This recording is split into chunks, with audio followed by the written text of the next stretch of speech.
choisi. Le premier salon de l'immobilier algérien en France vous présente votre émission quotidienne Le Grand Forum, animée par Christophe Fro de 16h à 18h. Le Ciné-Paris, qui aura lieu les 28, 29 et 30 octobre prochains à l'espace Charenton dans le 12e arrondissement de Paris, présentera les meilleures offres immobilières aux ressortissants algériens basés à l'étranger. Entrée gratuite, rendez-vous sur cineparis.com.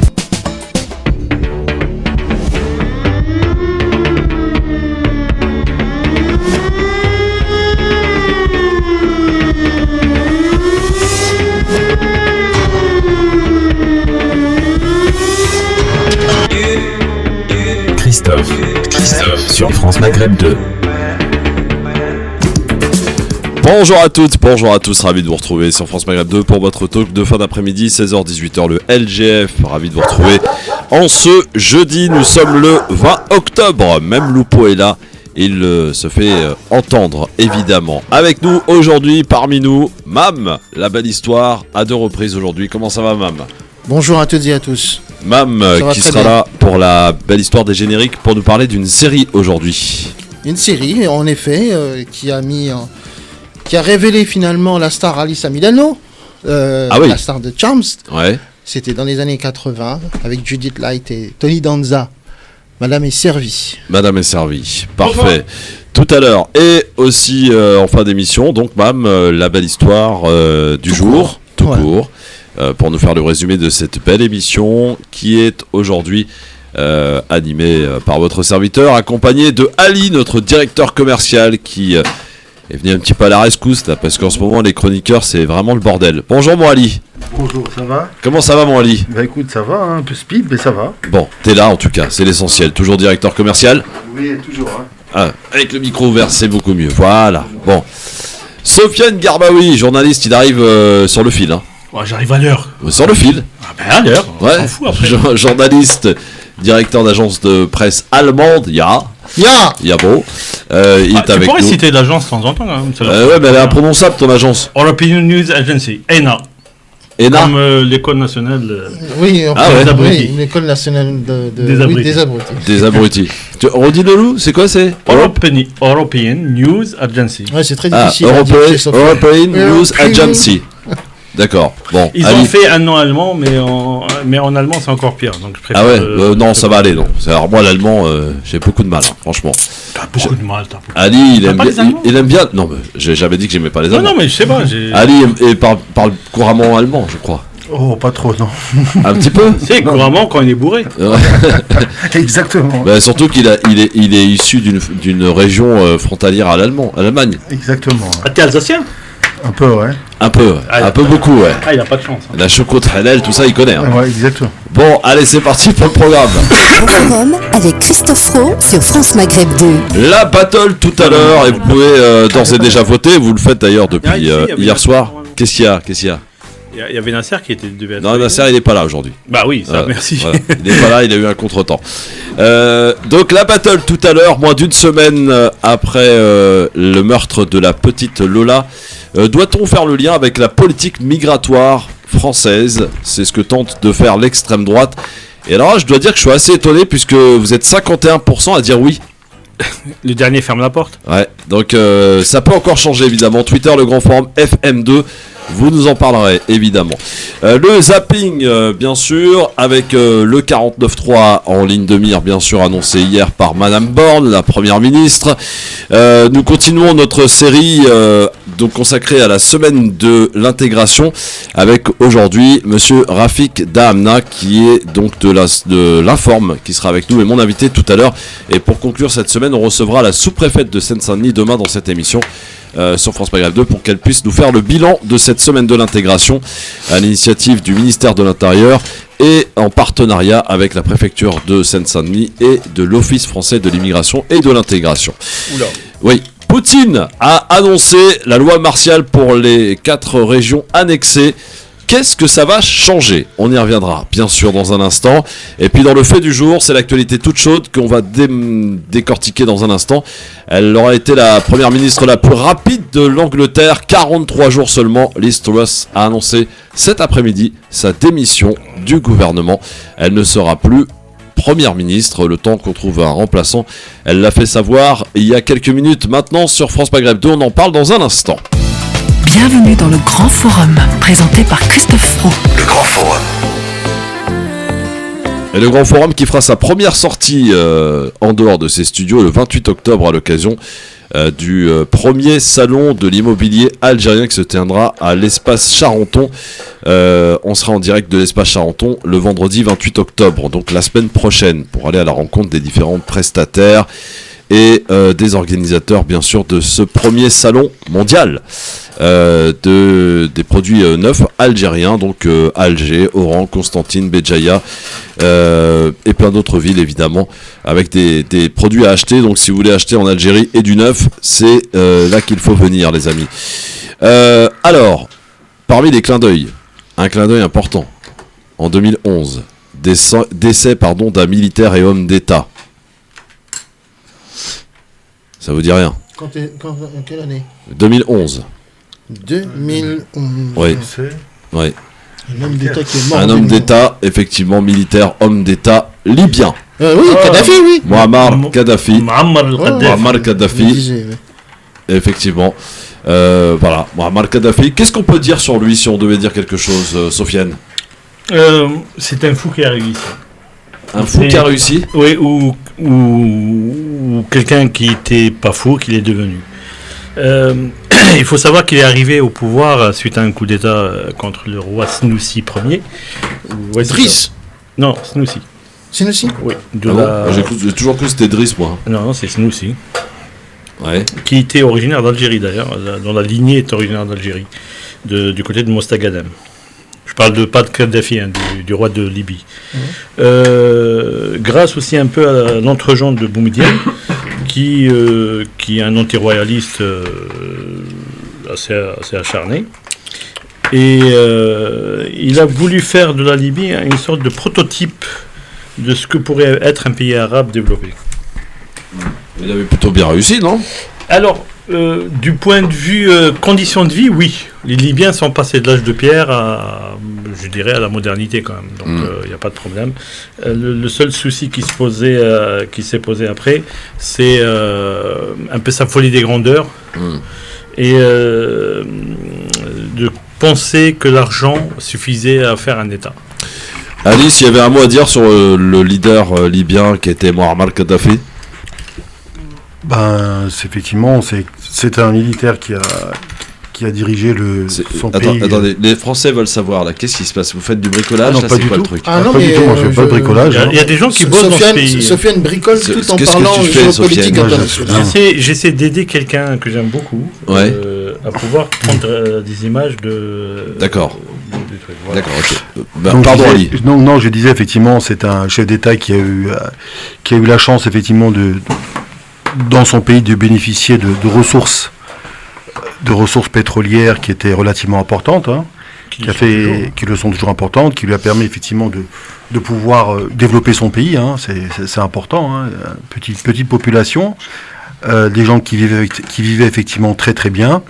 Il n'en demeure pas moins qu'effectivement il dirigeait quand même le pays d'une main de fer, c'est vrai, avec des fois des positions, des comportements qui effectivement pouvaient un peu nous surprendre. Toujours est-il que on voit que son absence aujourd'hui, on la sent énormément, avec tout ce qui se passe au niveau des migrants qui quittent l'Afrique en passant par la Libye pour arriver en Italie.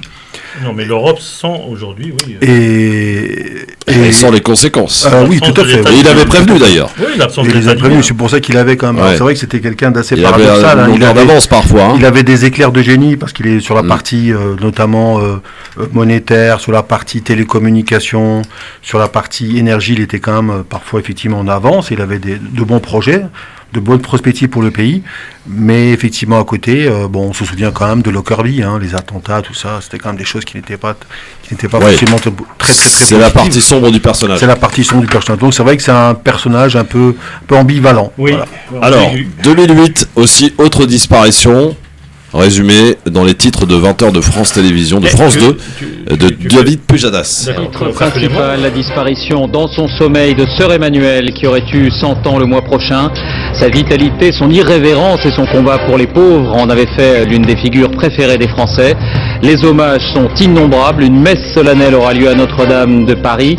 Nous évoquerons la femme de foi, la femme d'action et la femme de médias avec nos invités Jacques Duquesne, Bernard Kouchner et Michel Drucker. Bonsoir et à tout à l'heure. Elle est toujours là, Michel Drucker, évidemment. Tout le monde est parti, sauf c'est le principe en même temps. Hein. Tu me diras, quelques années avant, c'était Pierre Tchernia qui rendait hommage à tous ses collègues, décédés. Maintenant, c'est Michel. Il va tous les enterrer, hein, Michel. Michel, si tu les entends. Voilà, c'est magnifique. Magnifique. Sœur Emmanuelle, surnommée la petite sœur des pauvres. Hein. Personnage controversé quand même. Hein. Controversé, c'est-à-dire. La mère Teresa française, hein, quelque part. Hein. Bah oui, un peu, oui. Pourquoi controversé, Sofiane ? C'était pas. Elle a eu quelques prises de position quand même qui étaient assez radicales. Aujourd'hui, on a tendance à faire passer. À oublier un peu certaines prises de position de Sœur Emmanuelle. Après, cela ne remet en rien ni en cause ses combats contre la pauvreté, ses combats pour. Oui, je pense. Voilà. Ouais. Donc, autre clin d'œil, en 2004, c'est une chute spectaculaire de Fidel Castro qui, après un discours, s'est brisé le genou. Non, c'était la hanche. La hanche, cher ami. Soyons précis dans nos. Moi, j'ai marqué exactement genou gauche. Non, c'est la hanche qui s'est cassée et en fait compte c'est le. Peut-être que le genou a pris après. Non, le genou s'est tordu et c'est la hanche qui a pris. Ah voilà, donc très bien. Clair. Une naissance aussi d'un grand personnage. Il faut dire aussi, Christophe, quand même, que cette chute a été le début d'une vraie chute cette fois-ci.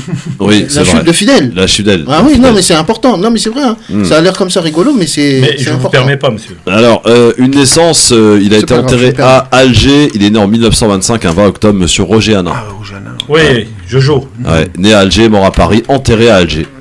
À Saint-Eugène, je crois. Il est. Ouais.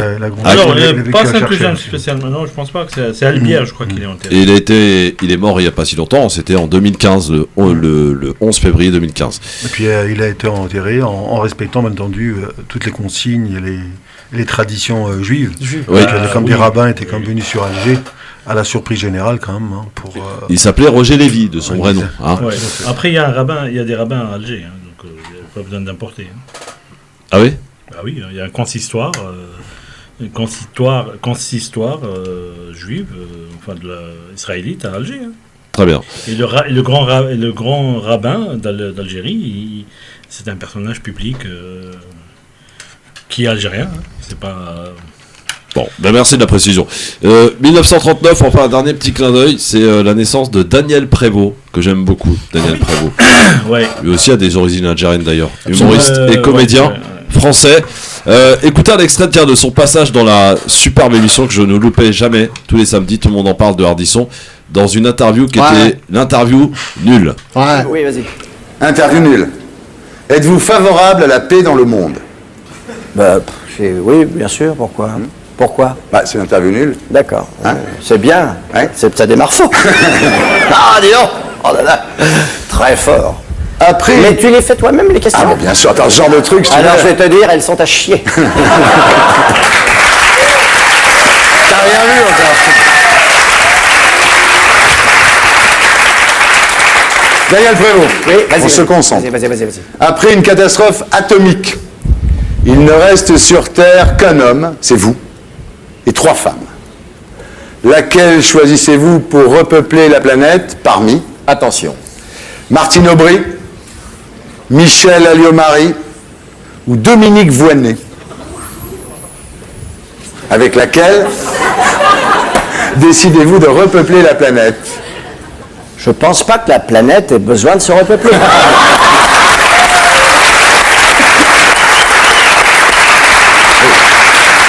Si vous étiez le fils d'Alain Delon, est-ce que vous préféreriez être reconnu par lui ou non? Il faudrait d'abord que je sache qui est Alain Delon.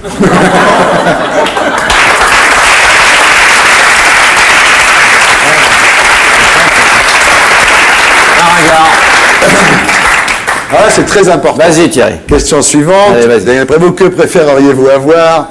Le brushing de Dave, le casier judiciaire de Tapi, l'humour de Roucas ou la santé du pape? Alors ça, c'est vrai que c'est une question Vraiment nul, mais pas mal quand même. Est-ce que tu veux vraiment que je réponde? Oui. Alors torture-moi. Oui. Car je ne répondrai pas à ça. Ah bon. Ça me plaît pas du tout. Bien. Tu sais, ça me plaît vraiment pas. Je te jure. Hein. Ces personnes ne me... Ça me dit rien. J'ai pas envie, tu vois, grosso modo comme ça. Bon, Dave, ça va, ça ne me gêne pas. Oui.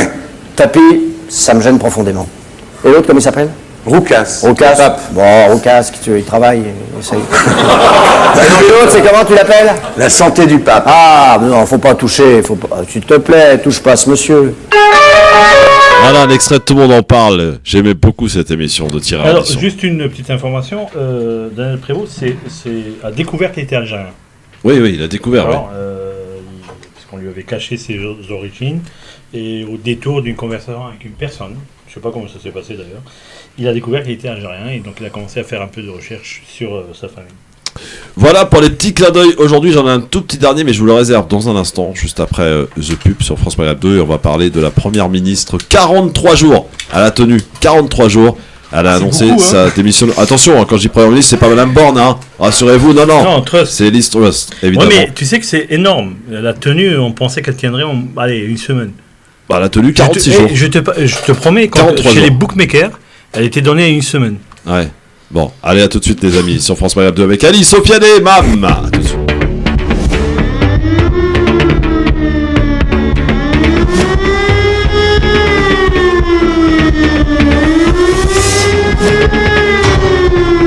Le LGF, le Grand Forum, merci d'être avec nous et vous pouvez nous rejoindre d'ailleurs sur les réseaux sociaux, Twitter, le Grand Forum FM2, sur Instagram, le Grand Forum FM2 et sur TikTok également, le Grand Forum tout simplement collé avec aujourd'hui, oui, monsieur TikTok. Oh, Najette, elle est trop forte, hein. Ouais. Là, il faut préciser, hein. Elle est très discrète. Ouais, très discrète. Très efficace. Compétente, discrète. Ouais. C'est bien. Bon, ne lui dis pas trop fort, après elle va finir par y croire. Ali, directeur commercial, est avec nous évidemment. Sofiane Garbaoui, journaliste et directeur d'une agence imprononçable, avec nous. Il n'arrête pas. Et Mam, bien sûr, sur France Maghreb 2, qu'on retrouvera à 2 reprises tout à l'heure dans la... Avec, je l'espère, des propos prononçables. Oui, c'est ça. Je voulais faire un petit clin d'œil. Aujourd'hui, c'est l'anniversaire de quelqu'un de la maison. Et il y en a un qui était l'invité, il le recevait d'ailleurs. DJ Nabil recevait Khaled hier. Non, je sais pas. Et Khaled lui a souhaité un bon anniversaire en direct hier à la radio. Écoutez. Voilà. J'ai envie de dire quelque chose. Oui. C'est que de te souhaiter joyeux anniversaire pour demain. Merci. C'est avancé là. C'est demain. Oui, Sana hilwa ya Nabil, Sana hilwa ya Nabil, joyeux anniversaire, joyeux anniversaire. Merci. Tu le mérites, ouais. C'est très gentil. C'est demain, oui, 20 octobre, c'est mon anniversaire, donc merci. Khaled me souhaite. Je suis surpris, mais en tout cas ça me fait vraiment plaisir, merci beaucoup et puis merci aux auditeurs d'ici qui je suppose qu'à cause de ça vont m'envoyer, mais bon c'est autre chose, mais en tout cas je te remercie, je donnerai pas mon âge mais bon voilà, on sait pas tout jeune, mais c'est pas ça. T'as 8 ans. Oui, mais c'est comme toi, c'est ce que j'avais posé comme ça, voilà. Tu t'en souviens? Ben oui, donc là si on divise par 4 ça fait on verra. T'inquiète, moi je souhaite que du bonheur à tout le monde et je dis salut à tous les auditeurs et auditrices qui nous écoutent. Bah voilà, le message a été transmis. Alors juste pour faire plaisir et pour me faire plaisir, vu que c'est bien demain mon anniversaire, un petit acapella d'une chanson pour se dire au revoir, n'importe. Tu veux quoi? Non, c'est toi qui décides, c'est toi. Comme tu veux, juste pour nous faire plaisir aux auditeurs auditrices qui nous écoutent et pour se quitter sur une bonne note. C'est toi qui décides, Khaled. وهرا رحت خسارة هجروا منك ناس شطارة قعدوا في الغربة حيارة والغربة صعيبة وغدارة قعدوا في الغربة حيارة والغربة صعيبة وغدارة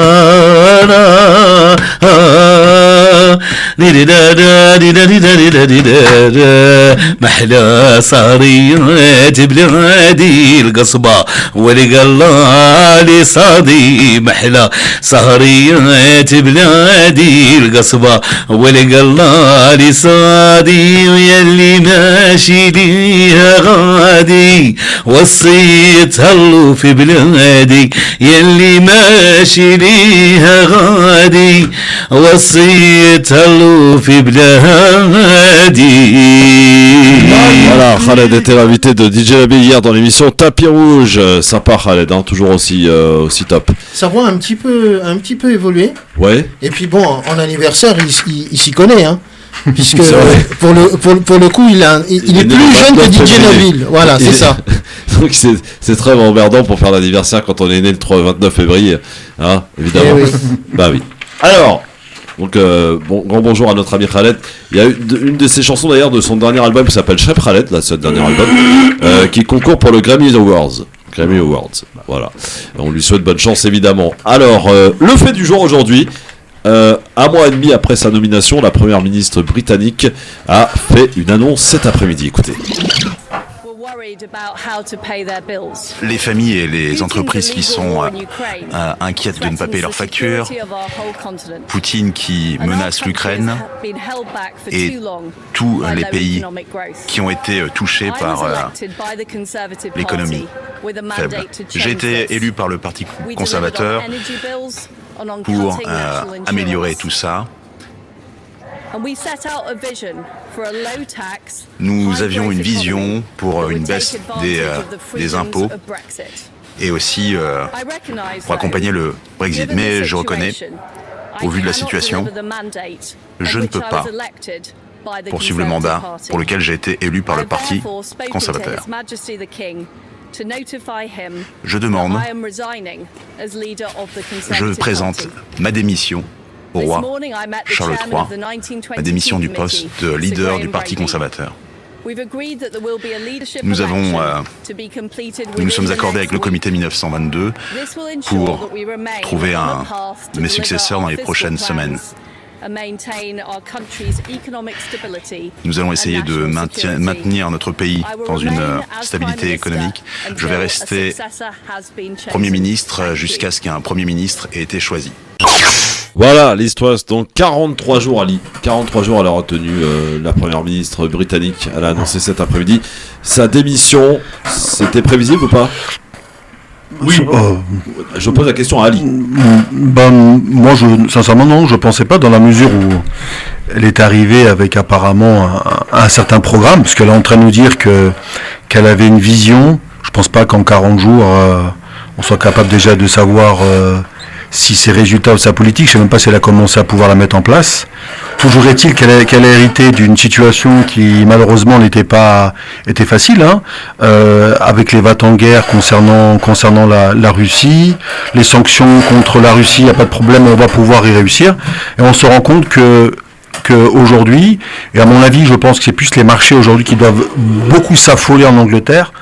Parce qu'à partir du moment où en Angleterre on sent une démission comme ça et on voit à la télévision les gens qui ne sont pas capables, on est en train d'annoncer que les Anglais sautent un repas. Bon, peut-être un peu du mal à y croire quand même que les gens sautent un repas. On se retrouve avec un pays aujourd'hui sans Premier ministre. Je pense que les marchés financiers lui ont certainement demandé de partir. Alors elle reste en poste jusqu'à ce qu'un successeur lui soit trouvé. Hein. Oui, mais bon, à mon avis, ça, je pense que la politique, elle avait certainement pas le soutien des marchés financiers, puisque au bout de 40 jours, quand même, partir comme ça, c'est pas sérieux. Quand même. La situation délicate quand même, elle aurait dû au moins rester. Ouais. Est-ce qu'on peut moi, je suis content qu'elle soit partie entre nous. Hein. La mauvaise entente, apparemment, on dit que Charles III ne l'aimait pas du tout. Non, mais c'est pas ça qui a. Non, mais je pose la question, Sofiane. Oui, mais je te dis que c'est pas ça. Qu'il n'aimait pas. Enfin, le roi n'est pas là pour aimer ou pas aimer le Premier ministre. Hein. C'est pas ce qu'on lui demande. Maintenant, elle n'avait plus le soutien de son parti. Ça, quand même, il faut le savoir, puisque une opposition très forte au sein des conservateurs s'est liguée contre elle. Et deuxièmement, ça a été un choix par défaut à la base. Oui. Voilà. Elle a été élue, on ne sait pas comment. On ne sait pas pourquoi, parce qu'elle a été élue sur rien. Le seul programme qu'elle a essayé de mettre, et encore quand elle parle sans programme, c'est quand même celui qui servait de ministre des Finances, qui a annoncé une décote des impôts de 100% pratiquement. Donc un État qui ne rentre pas d'impôts, c'est compliqué. Ouais. Donc c'est-à-dire y compris. Le ministre de l'Intérieur avait démissionné d'ailleurs hier. Hein, oui, mais sans tu sais, les bookmakers, parce qu'en Angleterre, ils parient sur tout. D'accord. Parier sur. Ils parient même sur le fait que tu arrives à l'heure à l'émission. Oui, comme aujourd'hui, par exemple, ils auraient gagné. Ouais.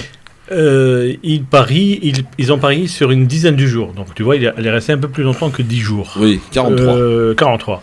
Mais en même temps, je tiens à te dire que... C'était même pas la durée d'une grossesse. Non, mais c'était prévisible qu'elle parte. C'était prévisible parce qu'elle n'avait rien. Elle n'a pas de charisme. Elle a le charisme d'une moule accrochée à un rocher. Touche pas au moule. Elle n'était pas bien entourée. Elle n'avait aucun appui. Les gros barons du Parti conservateur ne l'appuyaient pas. La population... alors là, la population, je pense que... moyen. Elle s'en foutait rien. Elle savait même pas qu'elle existait. Donc, voilà. Et les syndicats, etc., qui ont pris des coups pendant des années, depuis l'année Thatcher.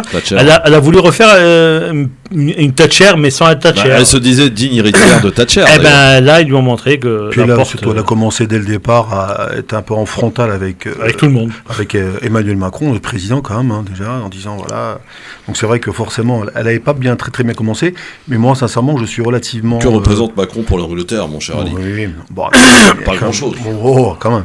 Hein, mais c'est quand même inquiétant. C'est quand même inquiétant parce que même si effectivement elle n'avait pas la cote de popularité, elle n'avait peut-être pas forcément une vision, mais qu'en Angleterre, au bout de 40 jours, dans le contexte économique dans lequel aujourd'hui se trouve l'Angleterre, avoir une démission comme ça. J'espère que celui qui va arriver. Oh, moi, je suis relativement inquiet. La Belgique a vécu 2 ans pendant la période du Covid et tout, sans gouvernement pratiquement. Ça n'a rien à voir. Là, ça n'a absolument rien à voir. Là, on est quand même dans un contexte Covid, un contexte économique aujourd'hui, l'énergie aujourd'hui. Hein, on revient toujours à la même chose. L'énergie, on va le payer. Hein, donc, faut pas se leurrer. Hein, toute l'énergie. Hein. Oui, mais sauf que l'Angleterre, ne faisant plus partie de l'Europe. Quand même, ouais. Mais... Elle est plus interconnectée. Elle a jamais quand même. Non, mais elle n'a jamais été connectée sur le réseau européen. Donc il n'y a pas d'interaction par rapport au prix. Donc ils ne sont pas concernés. Et, par rapport à l'Europe, aujourd'hui, l'Angleterre est à l'extérieur. Le Brexit est passé par là. Ouais. Donc ceux qui peuvent avoir de la merde aujourd'hui, qui peuvent en bouffer, c'est bien les Anglais. Oui, bien sûr, tout à fait. Non, bien sûr. En plus, il mise énormément sur l'Afrique, hein, puisque dès qu'ils sont sortis du Brexit avec. D'ailleurs, elle devait faire une conférence tout à fait, économique très très importante. Parce que dans l'esprit de l'Angleterre, lorsqu'ils ont quitté le Brexit, ils avaient 2 pays avec lesquels ils souhaitaient rapidement mettre en place des accords économiques. C'était l'Algérie et l'Afrique du Sud, parce qu'ils partaient du principe que c'était avec ces 2 pays-là qu'on allait pouvoir lancer. Qu'est-ce qui se passe avec Alger en ce moment? Lancer un peu la locomotive. Commence par le nord de l'Algérie, le nord de l'Afrique, l'Algérie, un pays quand même peut-être avec des opportunités, et l'Afrique du Sud, et ça permettait effectivement de pouvoir lancer des projets et un essor économique. Hein. Ils ont raison les Anglais, hein. Je pense que c'est plutôt... Ces deux puissances africaines actuelles. Hein. Je pense que c'est plutôt bien joué. Hein. Alors, les conséquences, c'est qu'il va falloir attendre quelques jours évidemment qu'avant. Non, ça va aller vite. Hein. Ça va aller vite, il va falloir au moins 2 semaines pour trouver un nouveau Premier ministre.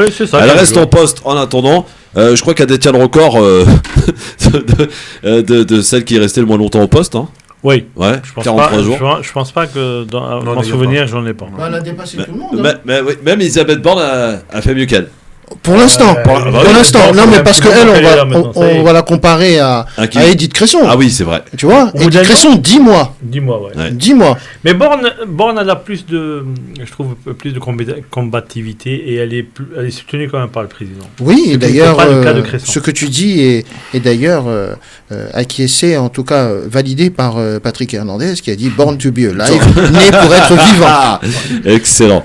Dans un instant, en direction de la Russie, où Poutine a signé la loi martiale pour les 4 régions annexées au mois de septembre. À tout de suite. Ne bougez pas, le Grand Forum revient dans un instant. Le Grand Forum sur France Maghreb 2. Le LGF, merci d'être avec nous. Sofiane Garbaoui, Ali et Mam sont avec nous aujourd'hui. Et vous pouvez nous rejoindre sur les réseaux sociaux et répondre à la question du jour en battle tout à l'heure dans cette émission. Vous entendez 17h20, légèrement avancé la battle aujourd'hui. Avec cette question, moins d'une semaine après la mort le meurtre de la petite Lola, 12 ans. Doit-on faire le lien avec la politique migratoire de la France? C'est la question que l'on vous pose. Et aux dernières tendances, on était à 51%. D'ailleurs, si Nadège pourra me faire une petite actualisation de ce sondage, vous pouvez continuer de voter sur Twitter, le grand forum FM2.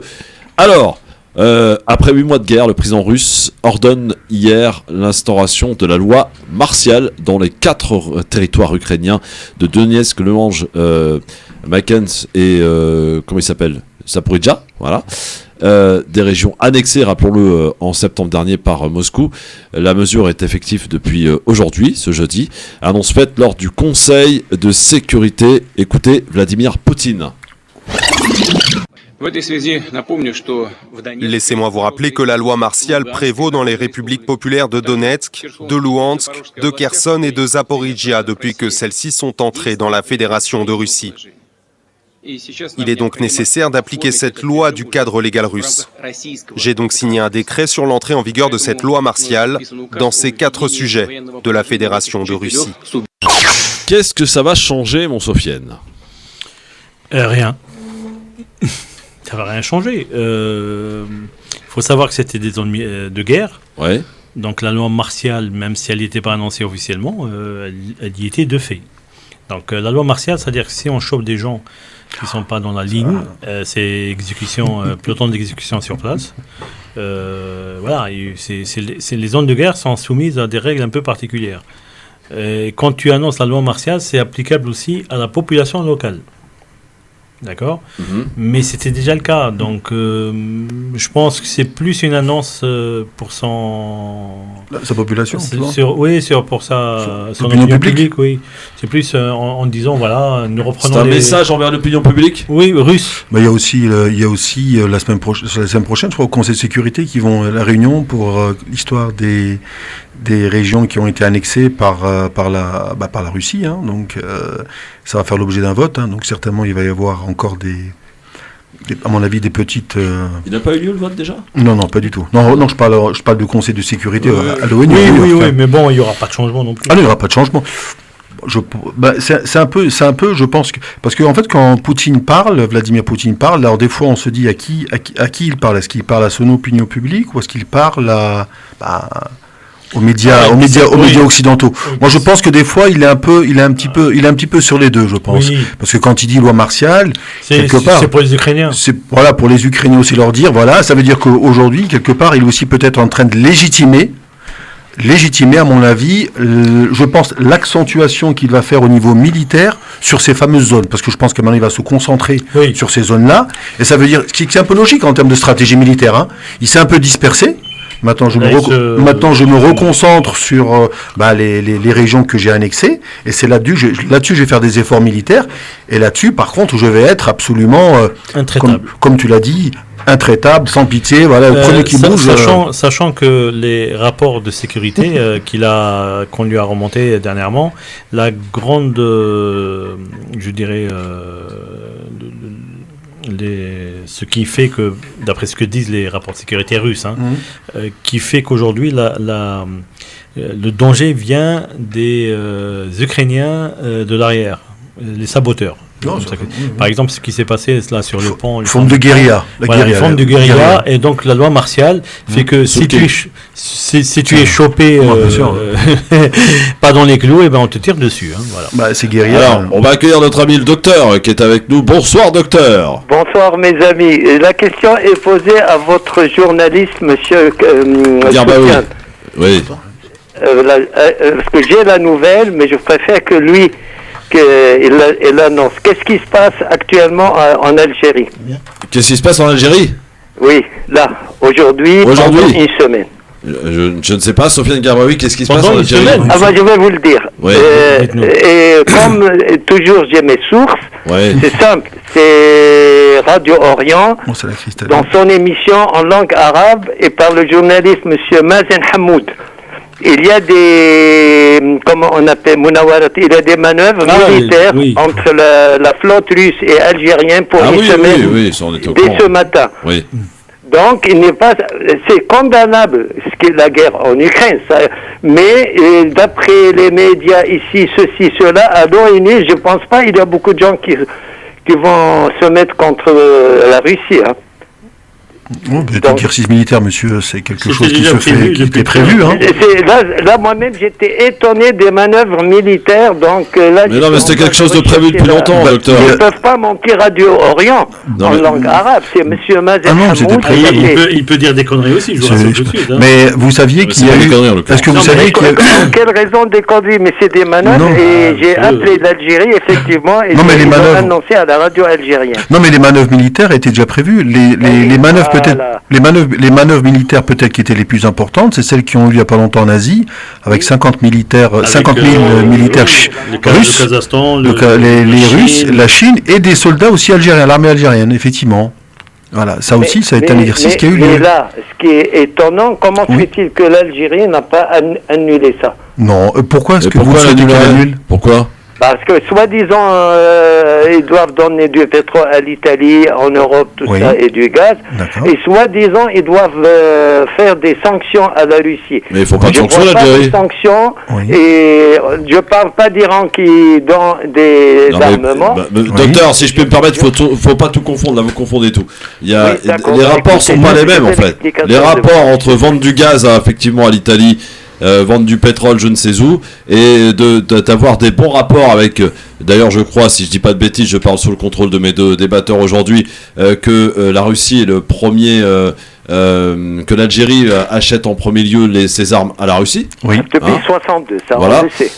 C'est un partenaire avec qui évidemment il faut pas se fâcher, et l'Algérie ne compte pas se fâcher, donc à l'entretien sur tous les fronts, j'ai envie de dire de bons rapports avec des partenaires. Alors juste c'est pour ça que je vous dis alors excusez-moi docteur, il n'y a pas de manœuvre, hein. Les manœuvres étaient prévues entre la mer Noire et la Méditerranée déjà, et les deuxièmes c'est au mois de novembre, qui sont prévus au mois de novembre dans le désert, dans le sud, à côté de Ain Salah, voilà. Donc Radio Orient, je ne sais pas d'où il a ramené qu'il y avait des soldats russes. À 12h30, vous pouvez vérifier ce que je dis. Je vous crois, je ne vous fais pas mentir, cher docteur. Je vous dis que ce qui est prévu, c'est le mois de novembre, d'accord, en réponse à une invitation qui a été faite aux Algériens il y a 3 ou 4 mois. Des forces spéciales algériennes ont fait des manœuvres avec les Biélorusses et les Russes, d'accord, en Russie. Je parle même pas de ce que dit Ali, où il y avait une 50aine d'États. Ouais. Là, c'était entre Algériens et Russes. Maintenant, la coopération militaire algéro-russe est connue depuis très longtemps. Aujourd'hui, on en parle un peu plus dans le cadre de ce qui se passe, mais de tout le temps, y compris qu'il y a des manœuvres navales, manœuvres navales, pas que navales, mais des manœuvres avec certains pays amis. L'Algérie, il ne faut pas oublier qu'elle a participé à des manœuvres de l'OTAN. Avec l'OTAN. Oui, avec l'OTAN. Donc la personne n'a rien trouvé à dire. Mais en tout cas, les manœuvres qui se passent aujourd'hui n'existent pas pour l'instant. Hein. Donc Radio Orient a peut-être eu l'information du Saint-Esprit. Oui, mais je vous dis, les manœuvres dont parle Radio Orient devraient, parce que pour l'instant c'est pas encore confirmé, devraient avoir lieu au mois de novembre. On est au mois d'octobre. Et puis même pour vous rassurer, ces manœuvres, comme l'a si bien dit Sofiane, elles étaient déjà prévues. Oui. Donc elles n'ont aucun lien avec un éventuel, cascade ou je ne sais quoi. Donc il faut vraiment se rassurer. Je vous rassure, les Marocains aussi vont faire des manœuvres militaires dans leur pays avec qui avec l'armée israélienne aussi. Ah, voilà. Okay. Donc voilà. À chacun ses alliés, quoi, les amis. Non, pas du tout. Bon, merci beaucoup, mon docteur. Merci beaucoup. Dans un instant. Alors, juste pour que ça s'appelle Desert Shield. Desert Shield. Oui, les manœuvres. Et pour l'instant, c'est du côté de la 3e région militaire. Ouais. Donc Béchar. Et pour l'instant, les dates sont pas encore. Alors, pas de souci. C'est joli, Béchar. Hein. Oui, c'est joli. Ouais. Et c'est en réponse à ce où les Algériens étaient en Ossétie du Nord. Voilà. Dans un instant, le 49.3 a été dégainé hier à l'Assemblée nationale à l'annonce de Madame Borne. Ne bougez pas, le Grand Forum revient dans un instant. Le Grand Forum sur France Maghreb 2. Le LGF, merci d'être avec nous, avec Sofiane Garbaoui, avec Ali, avec Mam, avec vous, chers amis auditrices, auditeurs. Voici le zapping. Si on prend 100 millions d'Africains d'un remplacement de population. Bon, voilà. Parce que les mots Bamboula, d'accord, c'est des mots. Maintenant, moi, très franchement, je vois un barbu en djellaba. La rémigration, c'est le départ des immigrés. Réellement le déradicaliser, est-ce que c'est possible? Une bonne dose de cheval. Si la connerie se mesurait, il servirait de maître étalon. Alors, le 49.3 a été dégainé hier à l'Assemblée nationale par Madame la Première ministre. Sur le fondement de l'article 49, alinéa 3 de la Constitution, j'engage la responsabilité de mon gouvernement pour la première partie du projet de loi de finances pour 2023.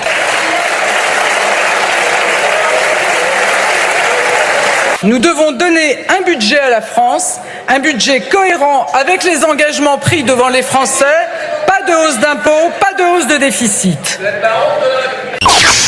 Sartek, Madame Borne. Vous êtes la honte de la République, a crié un député derrière. Oui. Ouais. Enfin, on dirait une cour de récré. Oui, ça c'est vrai. Après, bon, je pense elle savait, tout le monde savait qu'on allait utiliser le 49.3, hein, à partir du moment où il n'a pas la majorité. Je crois qu'on va continuer, le 49.3 va être souvent utilisé. Hein. Ah bah oui, mais non, il ne peut pas, attention, il y a des règles maintenant, on ne peut plus le dégainer comme on veut. Hein. C'est même pas qu'elle n'a pas la majorité, c'est que dans sa majorité, il y a des gens qui ont voté. Oui, c'est pour ça que je disais qu'elle n'a pas la majorité. C'est pire, c'est la qu'elle n'ait pas la majorité, ça on le sait. Quand je disais pas la majorité, c'est qu'avec son parti, notamment les Modem, hein, le parti de Bayrou, qui y a Horizon. Et Horizon qui, à mon avis... Alors, territoire de gauche, n'oubliez pas. Territoire de gauche aussi. Oui, Despo. Ouais, c'est pas si ça représente beaucoup de... Ça représente quand même... Tu sais, la majorité aujourd'hui se joue à la marge, hein, à 2 ou 3 personnes près. Oui, c'est vrai. À mon avis, là, c'est règlement... Bon, rien de surprenant, les amis. Mais c'est-à-dire, c'est quelque chose qui existe dans la Constitution, que le gouvernement l'utilise, grand bien leur face. Après, maintenant, est-ce que c'était judicieux de le faire maintenant ? Parce que je vous ferai remarquer que derrière, il y a quand même... il y a quoi derrière ? Il y a la loi de programmation pour la sécurité. Sécurité sociale. Non, la sécurité sociale et pour la sécurité. C'est plus tard, Darmanin, là, Moussa. Oui. Donc tu vois... tu l'aimes, Non, moi... Il sera l'invité de Cyril Hanouna ce soir dans l'émission Face à Papa. Alors, les gens... Oui. Vous vous rendez compte quand même, hein, moi qui avais fait une chronique il n'y a pas si longtemps, la bénédiction des génériques consacrée à l'heure de vérité, de passer de l'heure de vérité à Face à Baba. Oui. Tu vois, regarde. Non, mais pour traduire, quand même, Face à Baba, c'est-à-dire, voilà, Gérald Darmanin va être face à son père. Oui, c'est quand même incroyable. Non, mais moi, je n'ai, personnellement, s'entend, je n'ai rien contre Darmanin, je ne le connais pas plus que ça. Maintenant, en tant que ministre de l'Intérieur, en tant qu'homme politique, je trouve que c'est un schizophrène. Alors, et les schizophrènes, ça se soigne. Alors justement, puisque tu parles de lui, le voici, à propos évidemment... j'ai rien dit, monsieur le ministre. De reconduite à la frontière, monsieur Darmanin. Il s'est targué de bons chiffres, notre ami Darmanin. Écoutez. Vous savez que les Anglais, ils expulsent 4500 personnes par an. Nous en avons expulsé depuis le début de l'année 14 565. L'Italie expulse moins de personnes que nous. L'Espagne expulse moins de personnes que nous. Le Portugal expulse moins de personnes que nous. Nous sommes le pays qui expulsons le plus de personnes. C'est magnifique, dites donc. Alors on va nuancer le chiffre. Oui, parce que vu la... Parce qu'en fait, il a dit qu'il y avait un peu plus de 14 000 qui sortaient de France. En fait, il était expulsé. Moins 1. Hassani Kousset. Ah oui. Puisqu'il s'est expulsé lui-même. Oui, c'est vrai. Mais là, ce qui est un peu malheureux, parce que pour un homme politique devrait quand même donner des perspectives aux gens, pas les enfermer dans des chiffres qui ne veulent rien dire. Dans les 14 000, il y a ceux qui partent eux-mêmes. Tu sais, qui viennent voir la police. On veut rentrer chez nous parce que la vie est dure ici, j'arrive pas à trouver du travail, etc. Ça, premier point. Deuxième point. Le rôle d'un ministre, donc si j'ai bien compris, le rôle d'un ministre de la République française, 4e ou 5e puissance mondiale, c'est de 6 ou 7. Oui, mais allez, 10e puissance mondiale. C'est de compter le nombre de personnes qui montent dans l'avion pour rentrer chez eux. C'est ça. Ouais. On en est là, Ali. On en est là.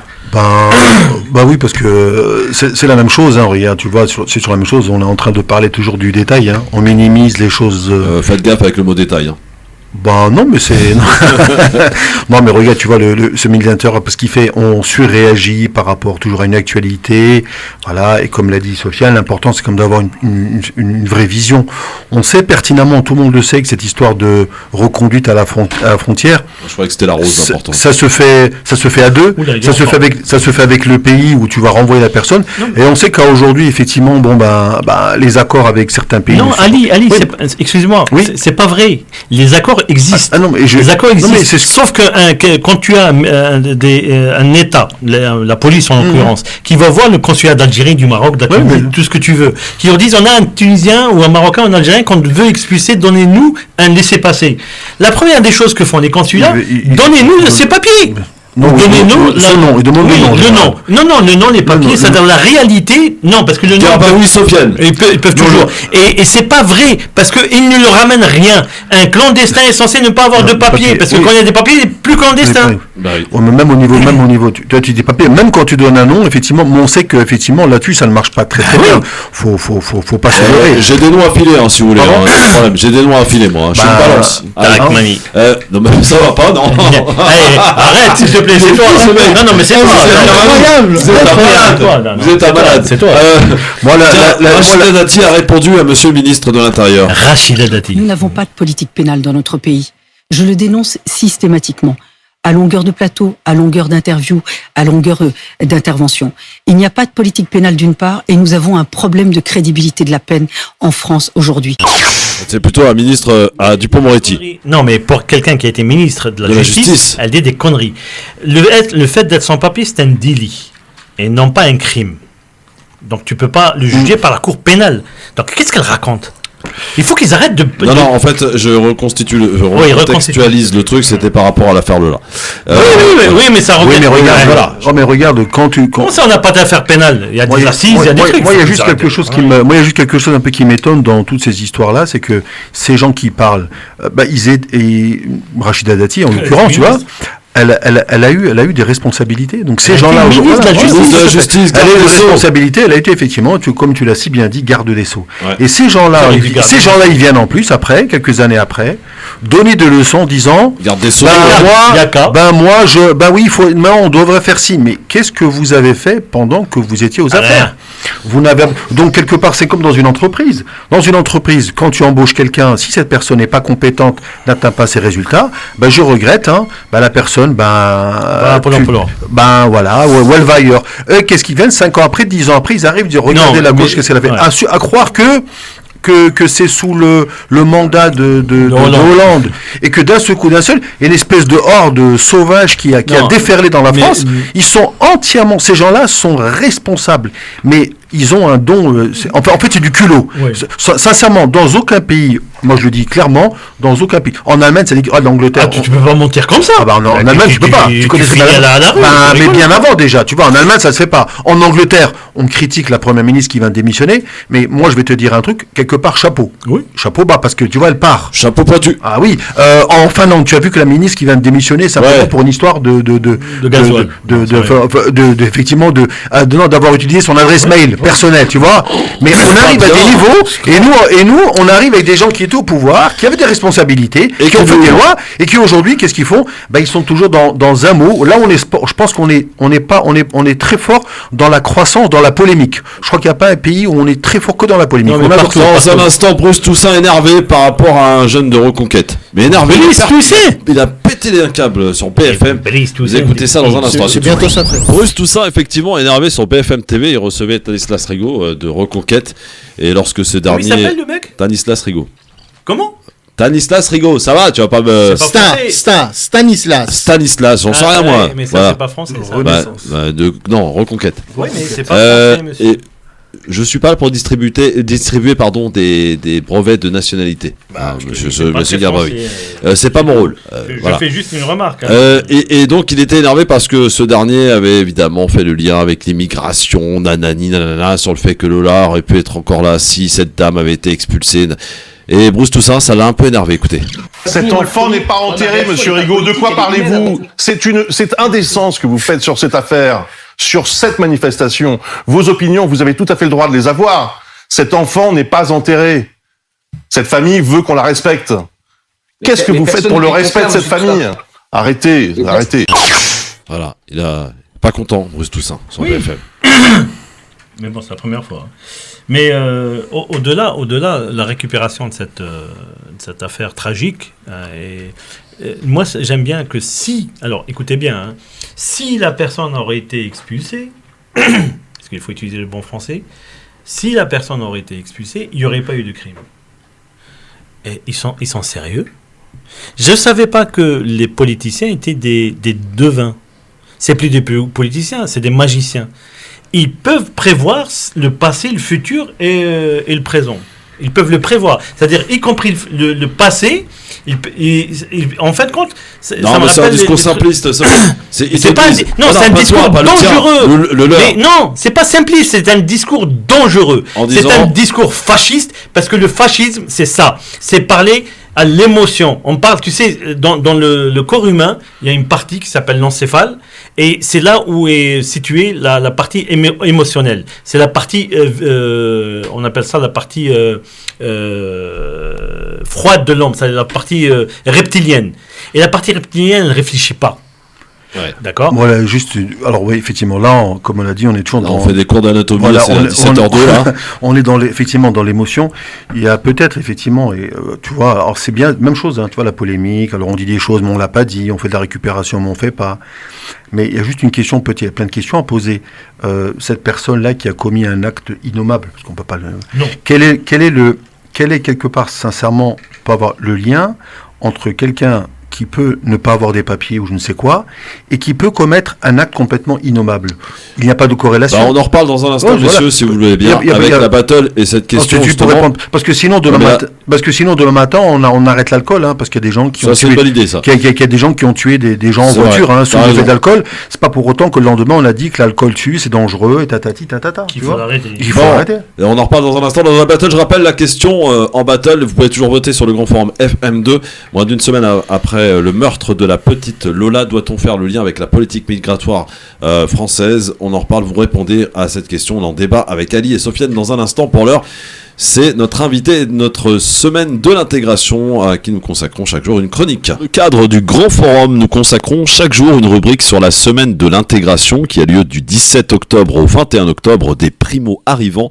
Cette semaine nationale initiée par la Direction Générale des Étrangers en France du ministère de l'Intérieur est organisée localement par la préfecture de Seine-Saint-Denis en collaboration avec l'Office français de l'immigration et de l'intégration, OFII, et les partenaires locaux. Et nous allons rencontrer les différents acteurs avec qui évidemment l'OFII travaille, et notamment en ce jeudi 20 octobre, c'est Informe, et nous sommes avec monsieur Damna, Rafik Damna. Bonjour et bienvenue sur France Maghreb 2.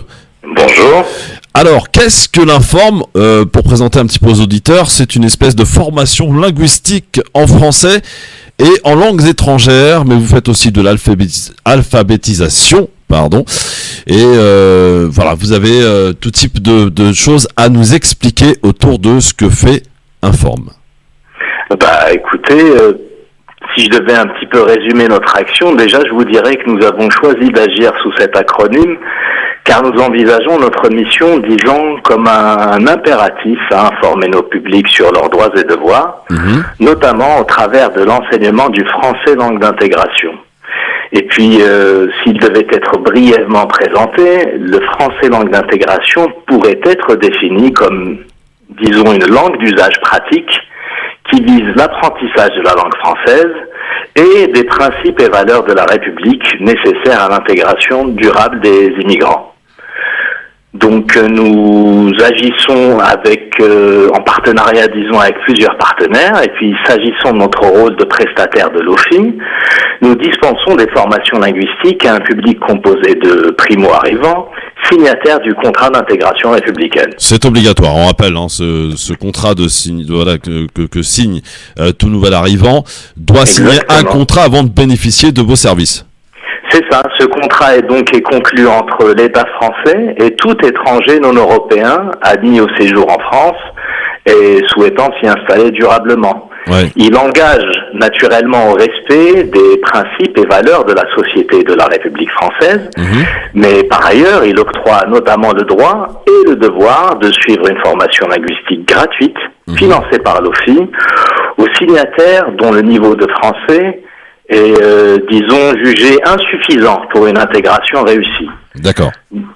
Donc Voilà. c'est l'OFI en fait qui décide et qui vous envoie ceux qui doivent bénéficier d'une formation pour apprendre l'apprentissage du français, c'est ça? Exactement. Les parcours de formation sont prescrits par l'OFI.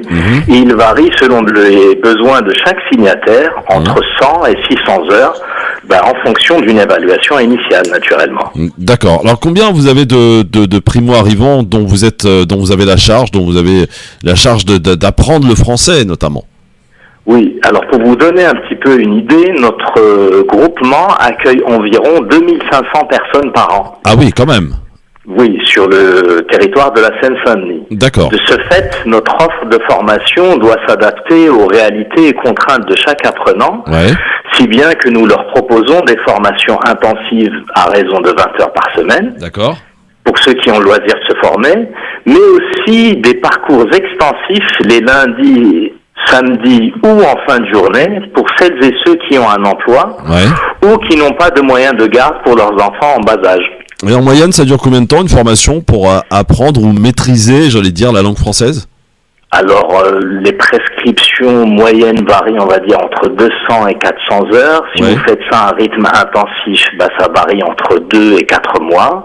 Et si par contre vous faites ça sur un rythme extensif, c'est-à-dire seulement une fois par semaine, là par contre ça peut durer longtemps. Imaginons épuiser un parcours de 200 heures à raison de 7 heures par semaine, eh bien ça peut durer 6 à 8 mois. D'accord, alors j'imagine que en plus vous pouvez voir les efforts et les progrès que font, alors je sais pas si on peut dire élèves ou nouvel arrivants qui passent par votre formation. Vous les voyez concrètement là, les efforts, les progressions. Écoutez, pour vous dire les choses vraiment comme nous les ressentons, nous nous réveillons le matin pour ça. Justement, j'ai envie de vous dire qu'on a vocation à mener à bien cette mission qui nous est confiée. Et c'est un véritable honneur de pouvoir assister justement à la progression de nos apprenants. Parlez-nous de Monsieur Cespedes qui va nous parler là dans quelques instants. Quel est son parcours? Alors, il vous le présentera bien mieux que moi. Ce que je peux vous dire sur Monsieur Cespedes, c'est qu'effectivement, c'est un monsieur qui a signé le CIR, n'est-ce pas, qui a bénéficié d'une première formation financée par l'OFI, donc pour atteindre le fameux niveau A1 dans un premier temps. Et là, il a la chance d'avoir bénéficié de ce qu'on appelle une suite de parcours, si bien qu'il est chez nous en train de viser un diplôme encore plus important cette fois-ci pour ou demander, ça dépend de chaque apprenant, la carte de 10 ans en ayant atteint le niveau A2 ou pour directement demander la naturalisation, et là c'est le niveau B1 qui sera visé. Mais je préfère que M. Cespedes se présente lui-même. Eh bien, nous allons lui parler, et je vous remercie en tout cas de nous avoir présenté Informe, Monsieur Dahamna. Alors on va parler donc avec Monsieur, si je dis pas de bêtises, Javier Miguel Cespedes. Bonjour. Oui, bonjour, comment ça va? Eh ben écoutez, moi ça va très bien. Alors dites-nous, quel est votre parcours? Vous venez d'où exactement? De quel pays? Pourquoi avoir choisi la France? Et comment se passe votre parcours? Vous venez de quel pays d'abord? Oui, je suis des États-Unis. Je suis né à Cuba. J'ai arrivé aux États-Unis à 5 ans. Ouais. Oui. Et comment... Pardon? Oui, allez-y, je vous écoute. Oh, ok. J'ai déménagé ici avec mon espace pour une opportunité de carrière.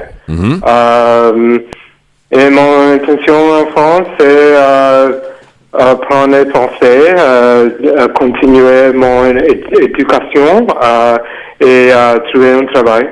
Trouver un travail. Et vous apprenez donc le français au sein de Informe. Ça se passe bien? Vous y arrivez bien? Oh, ça va très bien, Quand je arrivais à France, je n'ai pas ni écrit annihiler les idiomes français. Maintenant, je suis plus compétente, je pense, et confidente. C'est très confidente. On vous souhaite une belle réussite dans vos projets ici en France, j'ai envie de vous dire, et bienvenue à vous, en tout cas, et pour vos efforts, bien entendu. On va parler maintenant, si vous le voulez bien, à Madame Sotti également, qui est à vos côtés, Marina Sotti, qui elle aussi a fait le même parcours dans le sens où elle apprend aussi la langue française. Elle vient pas du même endroit forcément. Madame Sotti, bonjour. Alors ? Bonjour Madame Sotti. Alors présentez-vous. Vous venez de quel pays et pourquoi avoir choisi la France et comment se passe votre parcours d'apprentissage en langue française ? Bonjour. Je viens de Serbie avant 1 an et 6 mois. Ouais. Avant d'arriver en France, j'ai terminé mes études en Serbie et travaillé 12 ans.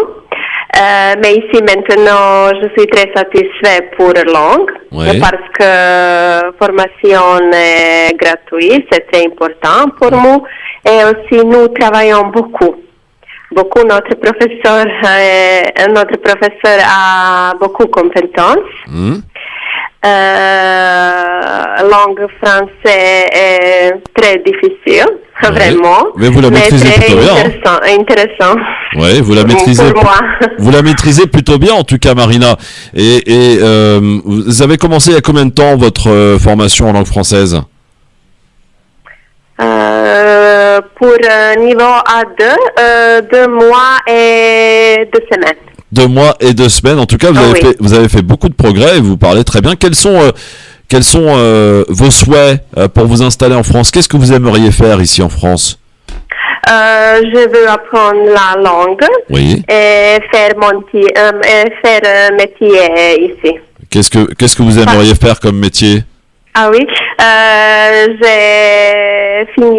terminé mes études en Serbie. Je suis assistante sociale et psychothérapeute. Psychothérapeute, écoutez, c'est tout ce que je vous souhaite et j'espère que vous allez réussir dans vos différents projets. Merci beaucoup, Madame Sotti. Repassez-moi Monsieur Dahamna, s'il vous plaît.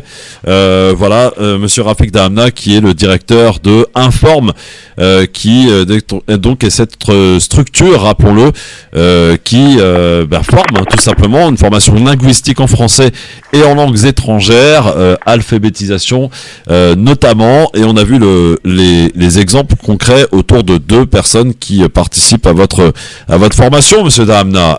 Bravo. Merci monsieur, mais permettez-moi juste de préciser que nous ne sommes pas seuls. Parce que pour répondre, j'ai envie de vous dire, aux attentes de l'ensemble de nos apprenants, nous devons leur proposer des centres de formation non loin de leur domicile, si bien que nous sommes organisés sous la forme d'un groupement de plusieurs structures implantées de longue date sur notre territoire de la Seine-Saint-Denis et bien entendu spécialisées dans l'enseignement du français langue d'intégration. Donc ce groupement-là de 10 structures est mené par notre mandataire, le GREPA MTE 93, et je peux vous donner un exemple. Nous avons la chance de travailler aux côtés de l'association Philotechnique qui dispense des formations linguistiques depuis 1861 sur notre territoire. Donc nous ne sommes pas seuls, nous avons la chance de pouvoir travailler avec d'autres centres de formation tout aussi compétents et volontaires que nous. Eh bien, nous avons découvert et nous continuerons de le faire jusque demain les différents prestataires de l'OFI à l'occasion de cette semaine de l'intégration organisée par le ministère de l'Intérieur et en partenariat avec l'OFI, Office français de l'immigration et de l'intégration. Merci beaucoup, Monsieur Dahamna. Je vous en prie, merci à vous. Informe donc cette structure qui accompagne, on l'a vu de manière très concrète, au travers de 2 personnes qui étaient avec nous. Merci beaucoup, à très bientôt. Au revoir. Au revoir. Et demain, et pour conclure cette semaine spéciale, la semaine de l'intégration, nous recevrons Madame la sous-préfète de Seine-Saint-Denis. Madame Cécile Raquette sera avec moi demain pour faire le bilan de... Oui, Raquette, oui. Ah bon. On se moque pas, s'il vous plaît. Madame la sous-préfète, fais gaffe. Madame la sous-préfète, non, c'est vrai. Non, il faut respecter. Fais très attention à toi. Je sais que tu n'habites pas le 93, mais elle a des connaissances, Madame la sous-préfète. Comment elle s'appelle, tu m'as dit? Madame Cécile Raquette. Cécile Bakchiche. Bon, à demain, Madame Raquette. Elle est bien en plus. Évidemment. Très bien, elle est super sympa. Oui, elle est sympa, oui, très sympa. Non, je te le confirme. Je vous le dis. Oui. Très informative. Raquette. Bon, voilà. C'est d'un niveau très bas quand même. Franchement, en même temps, on peut pas dire ça. C'est mon nom de famille, donc on peut pas tomber plus. Non, mais un poco de respecto pour la Repubblica Française. Je préfère quand tu parles allemand. Non,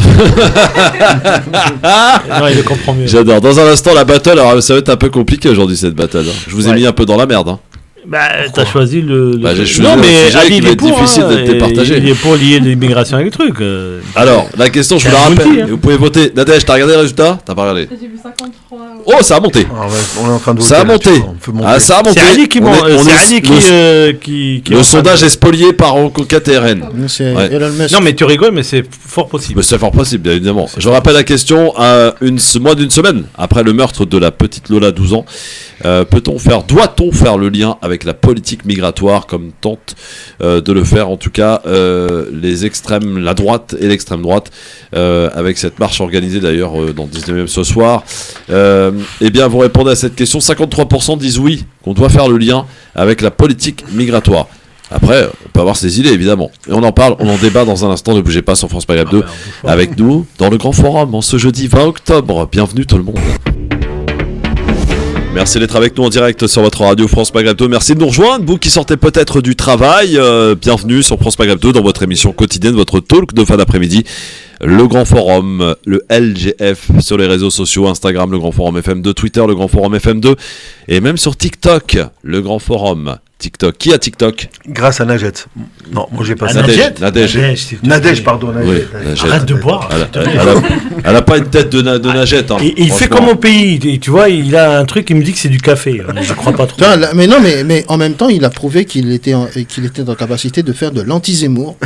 Tu vois. Elle s'appelle Nadège. Voilà. Non, il faut que tu changes ton nom. Voilà. Il faut que tu deviennes Najet. C'est le grand remplacement. C'est le grand remplacement, messieurs dames. Voilà.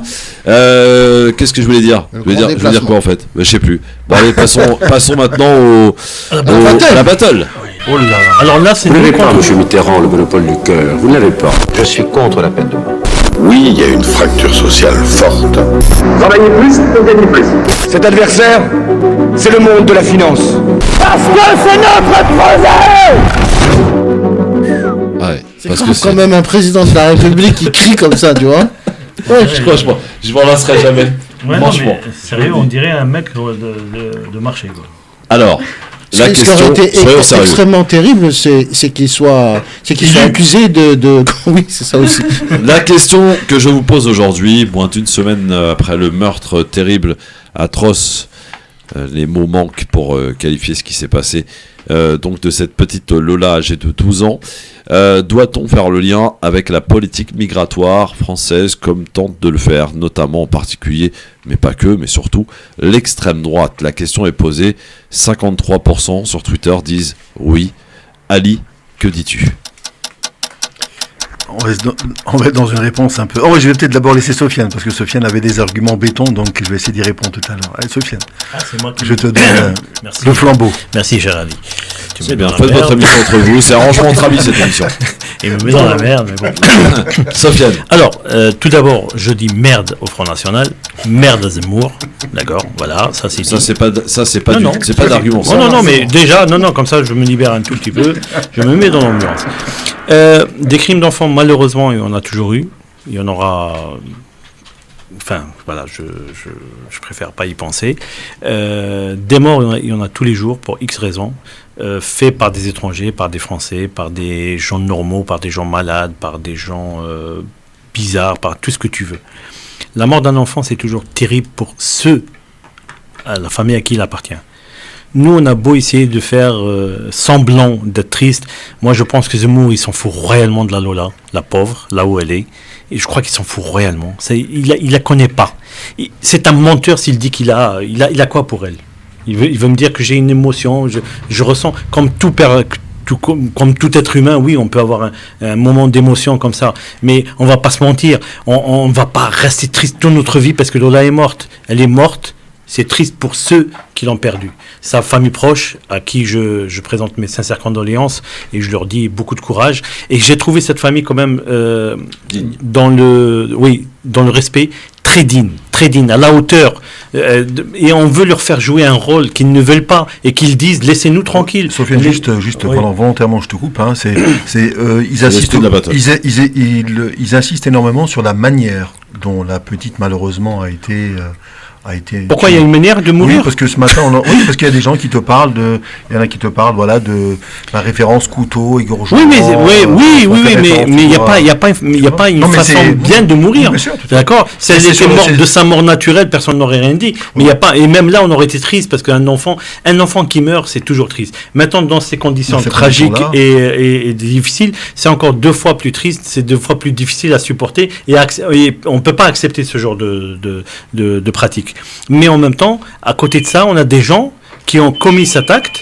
Je ne pense pas que leur origine les prédestinait à commettre des actes de ce type. C'est des gens qui, à un moment, étaient dans un état d'esprit, je ne sais pas lequel. Maintenant, les psychiatres ont démontré que leur état mental était compatible. Alors, les gens sont compatibles avec la garde à vue. D'accord? Pas avec le fait d'être jugé responsable, pas responsable. Donc déjà, ça c'est important à dire. On saura peut-être après que c'était une folle, une schizophrène ou tout ce que tu veux, donc ça on le saura. Maintenant, on est dans un pays de droit. Le problème du fascisme et des extrêmes, c'est de vouloir toujours saper les fondements même du droit. D'accord? Ils le sapent. C'est ce qu'ils font. Comme jamais d'ailleurs. C'est ce qu'ils font tout le temps. Saper comme jamais. Voilà, c'est ce qu'ils font tout le temps. Ils sapent les fondements en remettant en cause chaque décision pour aller de ce qui est légal à ce qui est moral, à ce qui est émotionnel. Parce que la loi, elle dit un meurtre, il y a des conditions. Si elles sont remplies, il y a le pénal, etc. Après, c'est au juge d'apporter. Oui, mais la question est la suivante. C'est que la suspecte est une algérienne, qui était sous le coup d'une OQTF volontaire. Précisons, c'est important. Et aujourd'hui, on te dit que si cette OQTF avait été exécutée, il n'y aurait pas eu de meurtre. Oui, mais ça, on ne sait pas. Il y aurait peut-être quelqu'un d'autre qui l'aurait tué. C'est quoi de dire si avec des si on ne mettrait pas rien en bouteille? On aurait pu éviter, c'est ce que nous disent ces gens-là. Mais qu'est-ce qu'ils en savent? Ils sont devins ou ils sont politiciens ou c'est quoi? Qu'est-ce qu'ils peuvent savoir ce qu'aurait pu se passer? Maintenant c'est fait. Maintenant on peut dire c'est fait. Mais avant, moi je vais sortir d'ici. Ils peuvent me dire si je vais me faire balancer par une voiture ou agresser dans la rue, un truc. Comme ça moi j'évite les endroits. Ali.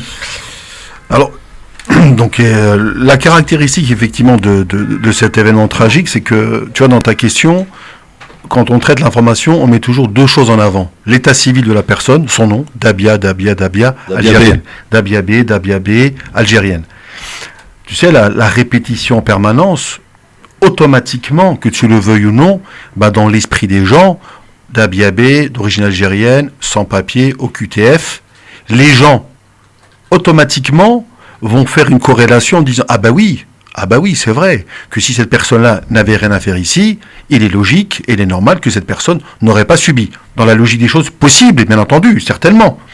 Maintenant, de là à généraliser et d'utiliser malheureusement cet événement tragique pour toujours faire des corrélations entre l'origine des personnes et tout de suite, on voit vers où ça glisse. Ça glisse tout doucement vers le Maghreb, voilà, ensuite les sans-papiers, les OQTF, règlement de compte avec le ministre de l'Intérieur, le ministre de la Justice, le laxisme, le grand remplacement. Il y a des gens qui malheureusement, et quelque part Sofiane avait un peu raison, c'est qu'aujourd'hui, les partis politiques comme Zemmour, qui était inexistant, qui s'est pris une raclée en politique, pour lui, malheureusement, c'est du pain béni.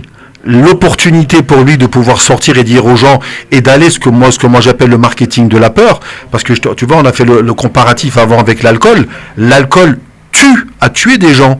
Il y a des gens qui malheureusement ont été renversés, ont eu un accident de voiture à 3-4 heures du matin parce que la personne avait 2, 3, 4, 5 grammes d'alcool. Est-ce que pour autant on est allé le lendemain à commencer à faire les parallèles en disant voilà, l'alcool, c'est à cause de l'alcool. Donc on ne peut pas. Par contre, vu comme c'est présenté, je vais te choquer. Bien entendu, on ne peut faire que le lien, parce que les gens ils vont dire, si elle n'était pas là, cette dame-là, elle n'avait rien à faire ici. Si elle n'était pas là, cette fille-là aurait pu vivre normalement et on n'aurait pas eu ce fait divers tragique. C'est ce qu'ils disent. C'est ce qu'ils disent. Mais maintenant, d'en faire une généralité, c'est pas ça qui explique l'acte de cette femme-là. Cette femme-là, elle est dans certainement une détresse et il faut laisser. Alors, ce qui est un peu étonnant, c'est que on reste toujours dans l'émotion. Or, dans l'émotion, on ne fait pas forcément appel à la raison. Je pense qu'aujourd'hui, on est dans un pays de droit. On est dans un pays où il y a des spécialistes en psychiatrie.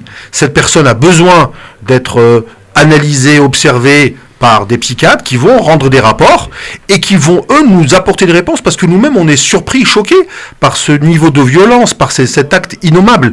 Mais de là, aller dire, on fait un lien entre l'origine, alors le nom, t'imagines le nom ? Le nom, on a dû le répéter à peu près 300, 400 fois. C'est-à-dire qu'elle est la pauvre personne qui s'appelle Dabia aujourd'hui, elle est mal barrée, hein. Je veux dire, franchement, c'est un prénom qui, à mon avis, aujourd'hui, connoté, malheureusement. Très joli prénom, d'ailleurs. Pardon ?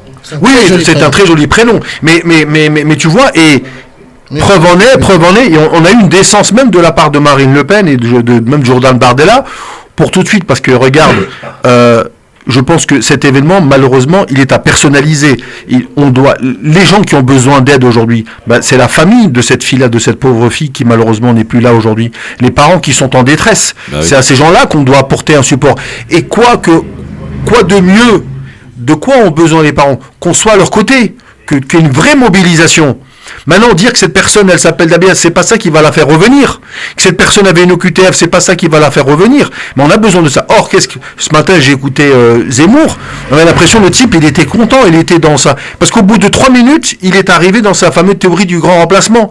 Il était en train de sortir tous les faits divers du Tunisien, du Rwandais, de l'Algérien qui a commis tel ou tel acte.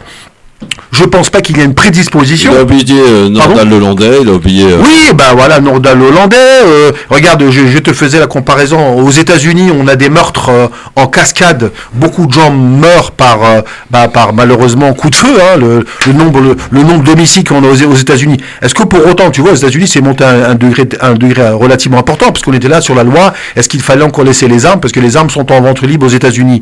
Est-ce que pour autant, donc, on est en train de prendre un sujet, un fait divers, et en faire une polémique volontaire. Je suis content que les gens des Républicains se soient un peu atténués quand même. J'ai écouté Retailleau, excuse-moi. Hein. Non mais par rapport à un extrême, heureusement, parce qu'on a eu la chance d'avoir un Zemmour qui est tout seul dans l'extrême. Zemmour veut exister, il est prêt à... Oui, bien sûr. Regarde, on a entendu qu'ils ont acheté carrément le nom de domaine Lola sur Internet. Oui, exact. Sincèrement, comment on appelle ça de la récupération? Et là, Sofiane a raison. Je pense que quelque part, c'est bête à dire, c'est un prétexte, la mort de cette fille-là, pour que demain matin, il puisse passer à la télévision et cracher, entre guillemets, un peu. Alors, on est avec Isa qui nous appelle du Val d'Oise. Bonsoir. Allô? On était alors. On était. Il fut un temps, une époque, évidemment. 01 40 33 9000 pour nous donner votre avis sur cette question. Alors, le sondage est un peu étonnant, parce que 53% disent oui. Justement, alors peut-être, hein, je veux dire, ça. Non, mais ça, c'est le dernier qui ferme la porte. Non, mais ça dépend sous quel angle on se passe. C'est ce que je te disais avant. Comme l'expliquait Ali, et sous l'angle expliqué Ali en disant. On peut faire le lien, oui, d'accord. Bien sûr, dès le début. Bien sûr, tu commences à dire Dabia, OQTF, algérienne. Logique que automatiquement les gens vont faire le lien. Mais je veux dire, c'est complètement. Mais des faits divers, regarde, il y a une dame qui a été poignardée à Nantes. Personne n'en parle. Non mais alors là, 23 coups de couteau. J'ai appris ça ce matin, moi. 23 coups de couteau. 47 ans, 4 enfants. 23, une femme de ménage, 23 coups de couteau. Alors on va pas aller dans la concurrence des événements tragiques. Bien sûr. Mais ce type-là qui en plus, alors lui, il était pas soi-disant sous l'effet d'alcool, hein, ce qu'il disait sous l'effet d'alcool parce qu'il racontait. Ça bonde l'alcool. Oui, ça bonde l'alcool. Par contre, ce qui était impressionnant, c'est que c'est les jeunes du quartier qui l'ont exterminé, qui l'ont présenté, qui l'ont demandé d'aller à la police. Hein, apparemment, c'est eux qui ont fait un peu la loi. Donc non, ils l'ont invité à se rendre à la police. Et il a été. Donc là, lui va prendre. Hussein est avec nous. Salut Hussein. Bonjour tout le monde. Bonjour Hussein. D'abord, je tiens à présenter toutes mes sincères condoléances à la famille. Ouais, c'est le plus important. Franchement, c'est une très très très grosse douleur d'avoir cette perte-là, une jeune fille mourir de cette manière. Et Voilà, c'est désolant et c'est triste. Quoique, sachez que ce phénomène existe un peu partout et c'est très triste. Mais je compte quand même à souligner que dans toutes les nations où les extrémistes sont présents dans la politique, vous prenez le cas de l'Afrique du Sud, entre les Africains, il y a eu des meurtres, des Nigérians, les Sud-Africains, et ainsi de suite, en Algérie ou en Libye, quand un immigré fait ce genre de faits divers, ils mettent tout le monde dans le même sac. Et ça, c'est très grave, c'est très dangereux. Il faut de la généralisation, voilà. Voilà, de la généralisation, c'est très malheureux. Ouais. Et sachant que ces incidents, ces faits divers, on peut pas savoir qui est susceptible de le faire. Ah, sinon, quand une société va mal et qu'il y a ce poison comme les Zemmour et consorts, c'est triste, quoi. Oui, enfin, c'est pas Zemmour qui a tué Lola, faut pas non plus se tromper. Il a pas tué Lola, faut arrêter de dire n'importe quoi. Il l'a tué une deuxième fois en ne respectant pas. Oui, ça d'accord, ok. Merci Houssem en tout cas pour ton avis. Terminé, fini, fin, nada.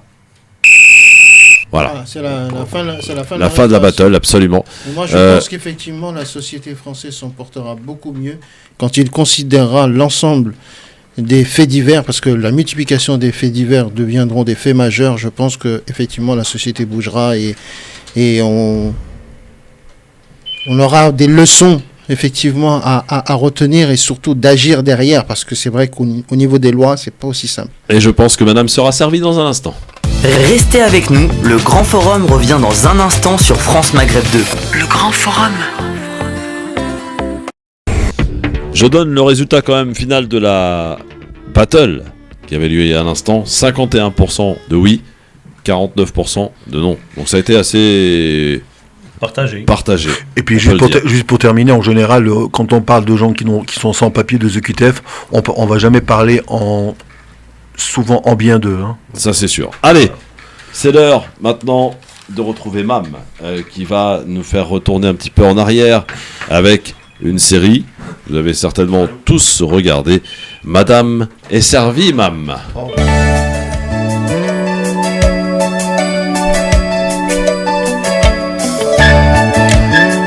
La belle histoire des génériques. Madame est servie, 1984-1992. Hier après-midi sur France Maghreb 2, nous avons abordé dans la belle histoire des génériques la sitcom The Cosby Show. Et aujourd'hui, nous allons vous raconter l'histoire d'une autre sitcom, démarrée d'ailleurs le même jour que la première nommée, le 20 septembre 1984 sur le réseau ABC, et durera 8 saisons, comme Cosby Show, jusqu'au 25 avril 1992. La série s'appelle, en américain dans le texte, Who's the Boss? Qui est le boss? Ce qui vous en conviendrait n'a rien à voir avec son titre francophone. Oui, c'est toi, oui. Quoique de nos jours, ça pourrait paraître un petit peu sexiste. Madame est servie.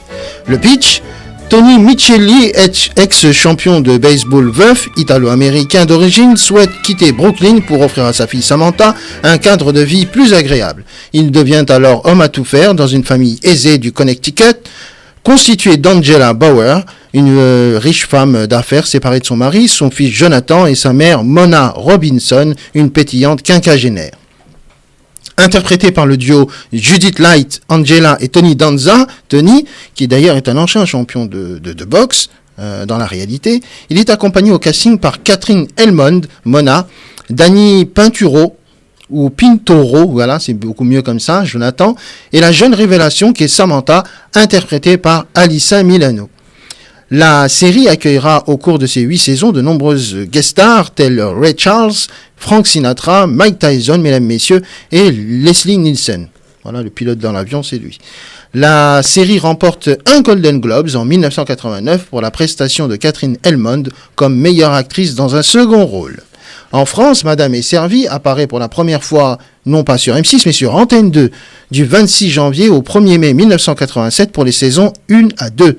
Retour de la série donc sur M6, 2 ans plus tard, jour pour jour, le 1er mai 1989, pour une rediffusion des 2 premières saisons, puis la diffusion des séries restées inédites. La musique du générique est signée par les paroles de Blake Hunter et Martin Cohan. Son titre est Brand New Life et la composition est signée Larry Carlton et Robert Kraft. Voici Madame est servie, 1984-1992. Je kiffe ce générique. There's a time for love and a time for living. Take a chance and face the wind. An open road and a road that's hidden. A brand new life around the bend. There were times I lost a dream or two and found a trail, and at the end was you. There's a path you take and a path not taken. The choice is up to you, my friend. Not so long, but you might awaken to a brand new life, brand new life, a brand new life around the bend. Qui a regardé Madame est servie? Moi. Toi? Ah ouais, j'adorais, c'était super, hein. C'était super. Hein. Sofiane? Sofiane? Il regardait pas, lui. Il regarde toujours son téléphone. Il est toujours au téléphone. Ouais, c'est un truc de. Taille-le dans un instant, taille-le. Parce que le mec se barre en pleine émission comme ça, tu vois. Je vous le dis, bien auditrices et auditeurs, hein, il vous respecte pas, le mec. Il est à la radio et en même temps il se barre au téléphone, tu vois. Eh bah tant pis, on va faire le quiz, on y va. Le quiz. Avant d'en trouver dans un instant Mam qui va nous faire le résumé de cette émission, il a de quoi dire aujourd'hui, très inspiré. Première question, qui va être nommé patron de la RATP? Monsieur Jean Castex. Eh oui. L'ancien. Approuvé par monsieur le président de la République. Donc il avait besoin, effectivement, la dernière fois, quand on a chopé en photo, de bien tester les sièges, pour savoir s'il était bien assis, C'est pour rester ça. payé. Quel dirigeant a appelé à la hausse de la production du pétrole? Le président de la Ligue arabe? Non. Quel dirigeant a appelé à la hausse de la production de pétrole? Macron, non? Non. Joe Biden. Non, Joe Biden. Oui, c'est lui. Joe Biden. Hein. Absolument. Mais il n'a pas été entendu. Hein. Il n'a pas été entendu. On rappelle qu'il avait demandé à ce qu'on augmente de 2 millions de barils par jour. Et on a diminué. Et on a diminué de 2 millions de barils par jour. Aujourd'hui, le baril est à $92. Vous savez que Donald Trump a dit une vérité sur Joe Biden. Qu'est-ce qu'il a dit? Quand il l'a appelé Sleepy Joe. C'est vrai. Quel réseau social a annoncé que des fonctionnalités seront bientôt interdites aux moins de 18 ans? Facebook? Non. Twitter? Non. Instagram? Non. TikTok alors. TikTok est une bonne réponse. Et d'ailleurs, je rappelle que vous pouvez nous retrouver sur TikTok, le grand forum. Quelle mosquée a eu la visite d'Emmanuel Macron hier? Mosquée de Paris. La mosquée de Paris à l'occasion de son le centenaire. 100e anniversaire de la première pierre de la mosquée de Paris. Tout à fait. Dernière question. Quel pays du Maghreb a signé avec l'Union Européenne, mardi 18 octobre, un mémorandum d'entente portant sur l'établissement d'un partenariat vert? L'Algérie? Non. Maroc. Alors. Maroc. Bonne réponse. Bravo Ali. Bravo Mam. Un parcours magnifique. Un parcours étonnant. Étonnant. Dans un instant Mam, comment va s'appeler la chronique?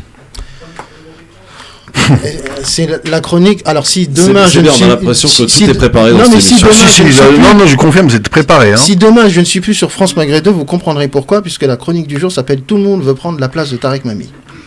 Ah merde. À tout de suite. Ne bougez pas, le Grand Forum revient dans un instant. Le Grand Forum sur France Maghreb 2.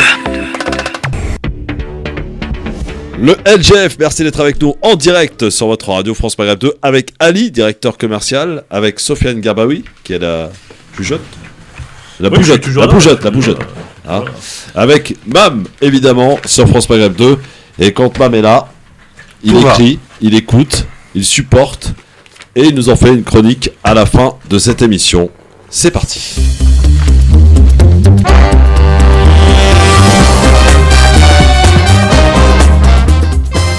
Un produit et une production Efferalgan.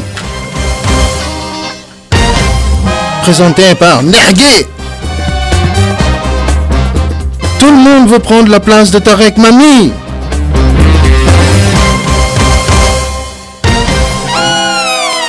Le grand forum s'achève dans la bonne humeur générale après avoir constaté que Sofiane Gerbaoui, journaliste d'agence European News Agency, s'est reconverti en monsieur bricolage au sens allemand du terme, mais paradoxe allemand en deux mots, la Dutch Quality découvre la French Quality Street, incapable de reconstituer un kit pendant 19 minutes. 19 minutes, oui, j'ai entendu 19 minutes. Oui, Lupo, on vient à toi dans quelques instants. Mais n'est pas allemand de qualité qui veut, pour la plus grande insatisfaction de Nadège. Le matériel est en cause. La faute à Gamal Abina qui, achetant des perches à selfie sur Wish, fut emporté par la fougue d'Edith Piaf pour acheter à pas cher le matériel France Maghreb 2. Ali, directeur commercial, propose ses services à la radio franco-maghrébine et propose ses devis à coup de ses nombreux calepins autour de sa table. Hein, ça, c'est important. En tout cas, aujourd'hui, c'est la peine d'Angleterre, car au jeu des vieux de la vieille, Elisabeth, 70 ans de règne, Liz Truss, 43 jours en reste. Tout le monde maintenant veut prendre sa place. Même Tarek Mami. Ils l'ont déjà prise. A fait plusieurs années de carrière et Michel Drucker peut dormir tranquille. Maros, Liz Truss, s'est fait Brexit par les conservateurs angleterriens. Son seul fait de gloire fut d'être aux premières loges maçonniques de la défunte reine d'un royaume désunis. Pendant que l'Union Jack queen de douleur, Sofiane Gerbaoui nous queen les chaises de France Maghreb 2. La faute encore à Sandrine Rousseau qui accusera Tarek Mami de discrimination entre des chaises hautes et triomphales et les chaises allemandes queenantes. International, Vladimir Poutine est le sparadrap du capitaine ad hoc de l'European News Agency.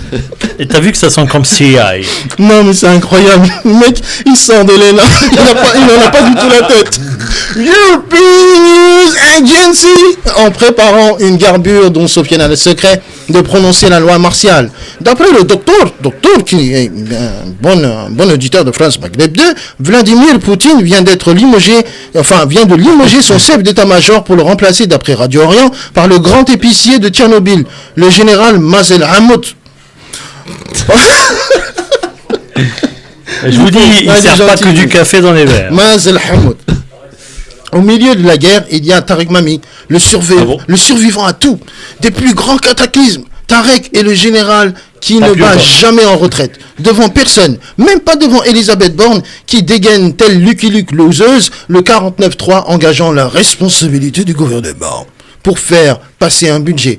Le président Mami passe en force 149.3, même pas arrondi à 50. Un sou est un sou. Pour voter le budget de France Maghreb 2, il a une stratégie assumée. Informer de ses intentions, débattre de la vente ou de l'achat d'une fréquence RNT et divertir son monde pour faire adopter sa vision auquel nous souscrivons entre mille, le vivre ensemble. Gérald Moussa Darmanin, qui sera l'invité de Baba, enfin son propre père ce soir, se félicite de la politique d'expulsion, oubliant la carte au trésor qu'il a dû actionner en hélico pour capturer l'imam Iqwisen. Quant à Bruce Toussaint, sa Saint-Sylvestre étant Halloween le 31 octobre, s'est énervé sur BFM TV. L'incroyable Hulk des médias qui ressemble d'ailleurs en plus à Kiki, le Kiki de tous les Kiki. Chapeau bas, Bruce. Place à la semaine de l'intégration, qui en réalité, oui, c'est bien de fermer les portes parce que c'était suffisamment insupportable. Qu'est-ce que ça veut dire ? Mais qu'est-ce que ça veut dire ? Mais qu'est-ce que vous attendez de moi ? Que je vide des caisses que sont déjà vides ? Non, je regarde, je plaisante, évidemment. Place à la semaine de l'intégration. Ou de la désintégration. Oui, ou de la désintégration, c'est vrai, tout à fait. Place à la semaine de l'intégration, qui en réalité, pour Christophe Rose, s'assimile à la semaine de l'expulsion des chroniqueurs absents. Trop longtemps, car le grand quorum a du mal à être atteint tous les jours. Alors, chers amis chroniqueurs et chroniqueuses, manifestez votre présence, ou sinon, comme dirait l'autre, la sentence sera irrévocable. Et sans raquette en sous-préfecture radiophonique. Non. Et pendant que Ali nous fait une Zemmour à l'envers en renommant Nadège Nadjed Raquette et bientôt Rosanna Arquette, la battle nous impose d'organiser une battue républicaine contre les idées extrémistes. Quant à Lola, nous ne sommes que des fantômes dans ce bas monde quand tu vas là où nous ne sommes pas. Tu sais, ma môme, nous sommes tous Morgane de toi. Tout le monde ne veut pas prendre la place de la famille endeuillée, mais nous sommes toutes et tous avec elle, avec humilité et solidarité. Pendant ce temps-là, je cuisine ma chronique pour que madame soit servie. Nadège hoche la tête. Ouais, tu peux hocher la tête. Voilà, dis oui. Voilà, hoche la tête, tu dis oui. Et Sofiane se barre de sa chaise, comme les Allemands, toujours absents. Les chiens ne font pas des chats. Ah bah, monsieur Bricolage. Lupo, là, le Facebook. Viens ici. Bon chien, c'est bien. En tous les cas, ce qui est sûr, c'est que tout le monde ne veut pas prendre la place de Tariq Mami, puisque c'est notre président, c'est notre directeur. Et finalement, je préférerais 1000 fois être face à Baba Tariq Mami que face à Baba Cyril Hanouna. Bravo Bam, pour cette belle chronique encore une fois. Oui, bah ce soir, merci. Si vous voulez regarder Moussa, il est sur C8, hein, voilà.